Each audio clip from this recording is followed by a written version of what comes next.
উস্কে নেপালকে জাস্ট উড়িয়ে দিল বাংলাদেশ দল। বাংলাদেশ দল আজ রীতিমতো নেপালকে নিয়ে ছেলেখেলা করল। দারুণ ব্যাটিং এবং বোলিং সমন্বয়ে নেপালকে সহজেই হারিয়েছে বাংলাদেশ এ দল। টপ অ্যান্ড টি-20 সিরিজের এবারের আসরে প্রথম জয় তুলে নিল বাংলাদেশ। টস জিতে আগে ব্যাট করতে নেমে নির্ধারিত 20 ওভারে 6 উইকেট হারিয়ে 186 রান সংগ্রহ করে বাংলাদেশ। দলের হয়ে সর্বোচ্চ 71 রান করেন জিশান।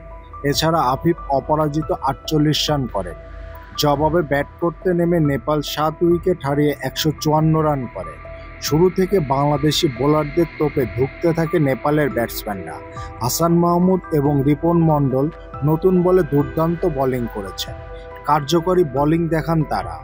বিশেষ করে রকিবুল হাসান স্পিনে 3 উইকেট শিকার করে দলের জয় নিশ্চিত করেন।